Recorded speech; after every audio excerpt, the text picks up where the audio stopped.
કે અગર મહિનામાં તમને આવો લાભો મળ્યો તો એનો હે અને એ આખું ગૌધામ આવ્યું. કેમ કે ગૌધામ છે ને અત્યારે ગૌદાન દેવું ને એ મોટું દાન છે. એટલે તો કીધું ગૌદાન મહાદાન કે 100 બ્રાહ્મણને જમાડો અને એક ભૂખી ગાયને જમાડો. 100 બ્રાહ્મણ જેટલું પુણ્ય મળે ભૂખી ગાયને જમાડવા માટે. એટલું આ અધ્યાત્મ મહિનો અપર મહિનાનું એટલું માતમ છે કે તમે ગૌ માતાને દાન દો ને એટલે એક દિવસ દાન દેવું ને આખા મહિનાનું દાન ગણાય જાય. કેમ કે અત્યારે કાળિયો ઠાકર કોની અંદર બિરાજે છે કે ગાયની અંદર. નસે નસની અંદર ગાય માતાની અંદર તો કે કાળિયો ઠાકર બિરાજે છે. એટલે તો આપણે કહીએ છીએ કે કળિયુગ આવ્યો કપરો અને જુઓ ને પાપિયા પૂજાય હે કાના તારે ગાવલડે આજે કતલ ખાને કપાય હે વાલા તારે ગાવલડે આજે કતલ ખાને કપાય હે દજા દેખીને ધણી સાંભળે અને દેવાળ દેખી દુઃખ જાય હે દર્શન કરતા મારી ગવલી ગાયના હે તમારા પંડના પાપ ધોવાય જાય હે દર્શન કરતા મારી ગવલી ગાયના હે તમારા પંડના પાપ ધોવાય જાય. તો કે ગાય માતાના દર્શન કરો ને તો તમારા પંડના પાપ ધોવાય જાય. કેમ કે ગાય છે ને એ કોઈ પશુ નથી. ગાય તો એક માં છે કે માની અંદર તો કે 33 કોટી દેવતા બિરાજમાન છે. અને એ ગાય છે ને એના મુખમાં તો કે આખી ભાગવત છે. અને ગાયનું ગળું છે ને એમાં તો કે 18 અધ્યાય છે. અને ગાયનો જે ભાલ છે ને ત્યાં શિવજીનું સ્થાન છે. અને ગાયના જે મસ્તક છે ને તેની ઉપર આખું વૈકુંઠ ધામ છે. અને ગાયના ગોબરની અંદર તો કે માં લક્ષ્મી સાક્ષાત બિરાજમાન છે. એટલે આપણે એને ગાય માતા કહેવામાં આવી છે. પણ હું તો જે પ્રયત્ન કરું છું કે ગાય માતા નહીં પણ ગાય તો કે રાષ્ટ્ર માતા તરીકે દરજ્જો મળવો જોઈએ ગાયનો. કેમ કે બધા પક્ષીઓને અત્યારે તમે જુઓ તો વાઘને આપણને ઉડાવતો નથી, મોરને મરાતો નથી. એમ તો અત્યારે ગધેડા પૂજાય છે, ભેવું પૂજાય છે અને આપણી માં તો કે કતલખાને કપાય છે. પણ ક્યારે તો કે આપણી શક્તિને ઘરે ઘરે જાગૃત થવું પડે. તો આપણી શક્તિ ઘરે ઘરે જાગૃત થઈશું તો આપણી માને કોઈ પ્રસપણા નહીં કરે છે અને આપણી માને કોઈ કતલખાને નહીં લઈ જાય. કેમ કે આપણી માની વેદના ક્યારેક વાંચીશું કે માને કતલખાને લઈ જવામાં આવે છે અને એ માને તો કે પછી પીવાડવામાં આવે છે અને એને ઉકળતા પાણીને ઉકળતા તેલની અંદર એનું સાંગળું ઉતારી અને માને ઉતારીને એની આંખમાં હત્યા કરવામાં આવે છે. એ માનો જીવ કેમ કશાનો વિકાતો છે તેના મોઢામાંથી જીભ બારી નીકળી જાય છે. જ્યારે એ જીવને જમને વાદ થાય છે ને તે માને કેટલી કષ્ટી પડે છે, કેટલી એની વેદનાને આંસુને કોઈ ત્યારે ઓળખી શકતો નથી. આપણે એક આંગળીએ ખાલી એક લોહી નીકળ્યું હોય ને તો આપણો જીવ ક્યાં હોય તો કે ન્યા હોય. તો આ માવલણીને તો કરવતો કપાય છે, ઉકળતા પાણીની અંદર નખાય છે અને નરા ધમો આ બધું માંસને રાંધી અને પછી એના પેટ ભરે છે. પણ આપણે ભારત દેશની અંદર પુરુષ નર નારી જે બધા સુતા છે ને એટલે આપણે માની પોઝિશન આવી છે. પણ ઘરે ઘરે પુરુષ નર નારી વડીલો બધા જો જાગી જાય અને ગાય માતાની વારે સડે ને તો કાંઈક આપણી ગાય માતાને કોઈ ટચ ન કરી શકે અને આ બધા કતલખાના છે ને એ બધા બંધ થઈ જાય. એમ ક્યારે તો કે આપણે જાગૃત થવું પડશે. ગાય માતા એમ કહે છે કે તમે મને 2 રોટલી ન આપો ને તો કાંઈ નહીં, તમે મને કઈ આશરો ન આપો તો કાંઈ નહીં, હું તો એક કાઠો ટુકડો રોટલો નહીં આપો ને તો મને હાલશે. હું પ્લાસ્ટિક ખાઈ ખાઈને મારા પેટડા ભરીશ પણ મને એક કતલખાનાથી બસાવજો. આ માં કેટલી આપને કબરે છે. કેમ કે એને વાસના નથી પણ એના હૃદય વાસીને એ પોકાર કરે છે કે ગૌ ભક્તો તમે મારી વારે આવો એમ. પણ ખરેખર આ બેનો એક ભગવો પહેરે છે ને એને એકવાર તાળીના ગડગડાટે વધારો કે ગાય માટે આ બેનો એ ભગવો પહેર્યો છે. જોજો આ પટેલની દીકરીઓ છે કહે છે ને મરું પણ માંગ્યું નહીં એટલે તનકે કાજ પરમારથના કારણે મને માંગતા ના આવે લાજ. મારા માટે માંગવું હોય ને તો ભગવાન એમ તો મને મોત આપી દે છે પણ આસ્તો મારે ગવલી ગાય માટે એ નોંધારી ગાય છે, લૂલી લંગડી છે અબોલ જીવ છે એના માટે આજ મને બે શબ્દ કહેવાનું મન થાય છે, કેમ કે એના માટે મારું ગળું વહી ગયું છે, છતાં પણ ગાય માટે બોલવું પડે છે, કેમ કે એ તો ક્યાંય એની દુઃખનું વર્ણન નહીં કરી શકે, પણ આપણને ભગવાને બધું આપ્યું છે તો આપણે ગાય માતાને આપવું એ મારીને તમારી ફરજ છે, કેમ કે જેટલું ભગવાને આપ્યું છે ને એ આપણા માટે નથી આપ્યું, એમાંય ચોથો પાંચમો ભગવાનનો ભાગ આપણે ગાય માતાનો કાઢવો પડે. જોજો ગાય માતા તમે કોઈ પણ દીકરીને તમે લગ્ન કરતા હો ને તો પેલા કન્યાદાન દેવામાં શું આવે છે? ગાય માતા. કોઈ પણ તમારા પિતૃને મોક્ષ આપવો હોય તો પેલા તમારે શું કરવું પડે? તો કે આખા કુટુંબને ભેગું થાય અને ગાયના પૂછડે પાણી રેડો ને તો આ જીવને મોક્ષ મળતો હોય. તો ગાયની અંદર કેટલી તાકાત હશે કે મર્યા પછી મોક્ષ આપતી હોય, તો જીવતા તમે દાન કર્યું હોય, એના નામના ભજન કીર્તન કર્યા હોય તો કેટલું તમને પુણ્ય મળે. બેનો સાંભળજો, મારો અવાજ હાલતો નથી છતાં પણ હું એક અવાજ કાઢું છું નાભીમાંથી, તો મારું ગળું નથી હાલતું, પણ મારે તો આ ગાય માતા માટે મેં મારું જીવન સમર્પિત કરી દીધું છે, એટલે મને બે બોલ બોલવાનું મન થાય, કેમ કે ઘરે ઘરે ગાય હશે ને.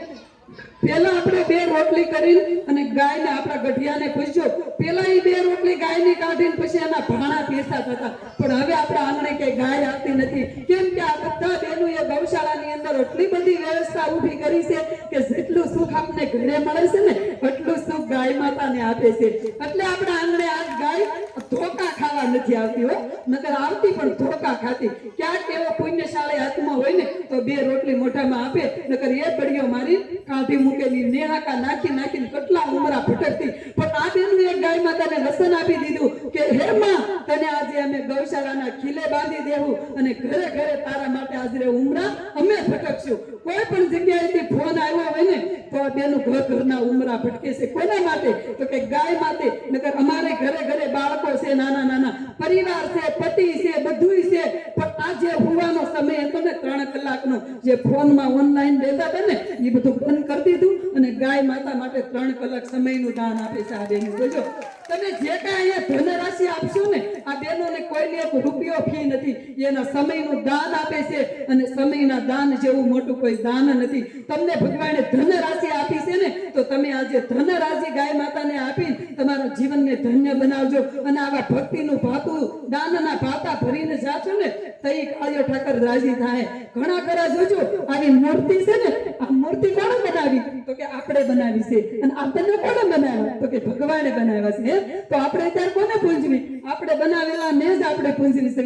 એ ભગવાને બનાવ્યો છે ને એને તો આપણે ભૂલી જ જાશે. તો આ પથ્થરને આપણે કાજુ ધરશું, બદામ ધરશું, એ જળ મૂર્તિ છે છતાં આપણે એને બધું ધરશું. અને ઓલી ગાય છે ને એમાં તો જીવતો જાગતો કાળિયો ઠાકર ઘનશ્યામ બિરાજે છે ને આપણે ક્યારે ઘાસ નહીં નાખવી, ક્યારે 2 રોટલી નહીં નાખવી, કે ક્યારે એમાં 5 રૂપિયા દાન નહીં આપી.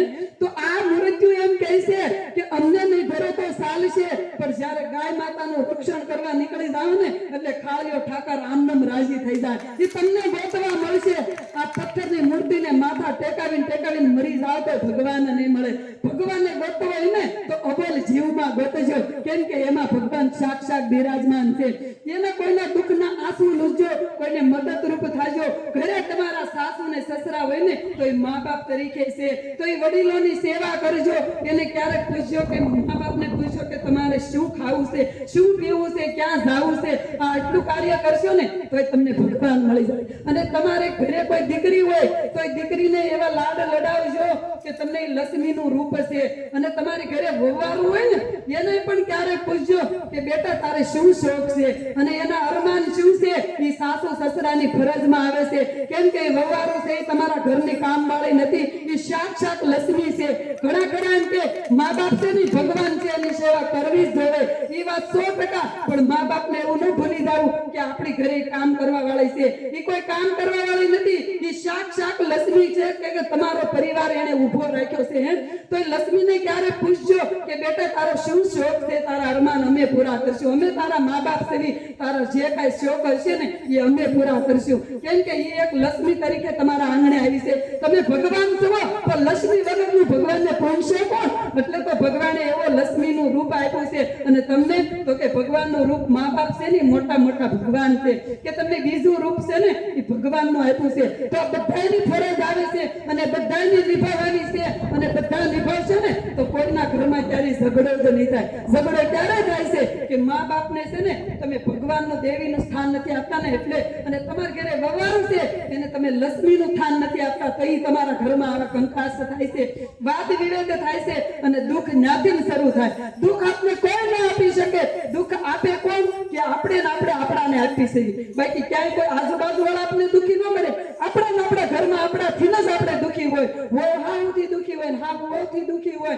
દેરાણી જેઠાણીથી દુઃખી હોય ને જેઠાણી દેરાણીથી દુઃખી હોય પણ આખો પરિવાર જો સમજીને હાલતો હોય તો કોઈના બાપની તાકાત નથી કે આપણા પરિવારમાં કોઈ કષ્ટ કરી શકે હે પણ આપણા જ આપણને નડે કહેશે ને કોણ આપણા પોતાના જ આપને નડે છે બાકી કોઈ નડતું નથી અને બીજું એક નડતા હોય તો તમારા કર્મ નડે છે બાકી કાંઈ વસ્તુ નડે નહીં જેવા તમે કર્મ કરો ને એવું જ તમને ફળ મળે અને જેવું તમે વાવો ને એવું જ તમારે ઉગે તમે આ જ ભગવાનના જો ખેતરમાં વાવશું ને આપણી ભક્તિ રૂપિયા ખેતર છે આ ખેતર જો કોરું રહી જાય ને તો એમાં ખડ ઉગી જાય પણ એમાં કોઈ જ તમે આમ તમે દાન વાવતા રહો ને એટલે એ જો ભક્તિના આગળમાં તમારા હાથ પેઢી ખાય ને એટલું ખૂટે નહીં આ કાળીઓ ઠાકર આપે છે પણ ક્યારે તો કે એમાં દાણા વાવવા આપણે બેઠા બેઠા આપણે ક્યાંય ખેતર બધાને આપણે ખેતર ન જાય તો શું થાય ને વાવડી આવીએ પણ એમાં આપણે દાણા નાખવા જઈએ છીએ તો ભગવાન એક જ દાણો વાવ્યો છે એના 1000 કરીને આપે તો તમે અહીંયા 100 રૂપિયા 500 રૂપિયા નાખશો ને તો એ 1000 ને 5000 કરીને આપશે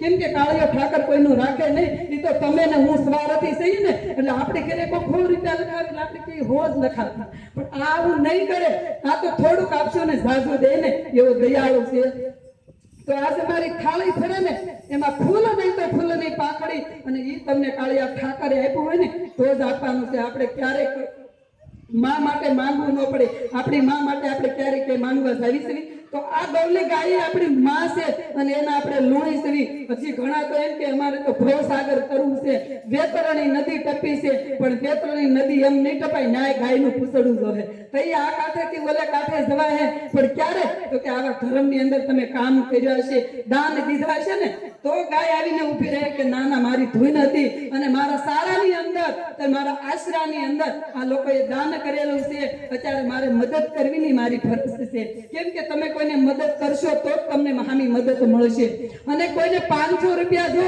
એક કળમોદર ગામ છે બગદાણા પાસે ત્યાં તેનું એક બીમાર ગાયનો આશ્યવડ બનાવે છે કેવો લોલી લંગડી બીમાર ગાયોનો કે અત્યારે 42 ડિગ્રી તાપમાનની અંદર બિચારી ગાય ઊભું રહેવાની જગ્યા ન હોય એવું એક 200 વીઘા દાનમાં જગ્યા આવી છે કળમોદર ગામ તો ત્યાં બેનું આયુષ્ય બીમાર વડ બનાવવાનો છે કે રોજ ગાયોને હાવે તો 10 થી 15 ગાયોને ખાતા હશે એવી પોઝિશન હતી ત્યાં બેનું એ ડુંગરા વિસ્તારમાં બીમાર ગાય માટે આયુષ્ય વડ બનાવે છે 35 લાખનું ઘરે ઘરે અમે બહેનોને કહી છીએ કે તમને ભગવાને આપ્યું હોય ધંધા તમે કરતા હોય ને એમાં 500 રૂપિયા જો એક ઈંટના અમે 500 રૂપિયા મૂક્યા છે કેમ કે આખો 35 લાખનો અમે વડ ન બનાવી શકીએ તમે ન બનાવી શકો પણ ટીપે ટીપે તો કઈ સરોવર ભરાય અને એક એક ઠાંભલીનું તમે દાન આપશો ને તો આખી ગાય માતાની ઠાંભલી ઊભી થઈ જાય એક ઈંટના અમે 500 મૂક્યા હવે એક એક ઈંટનું બેન દાન કરે તો ગાય માતાની આખી ઠાંભલી ન ઊભી થઈ જાય આપણે કા આખું મકાન ગાય માતાનું નથી કરવાનું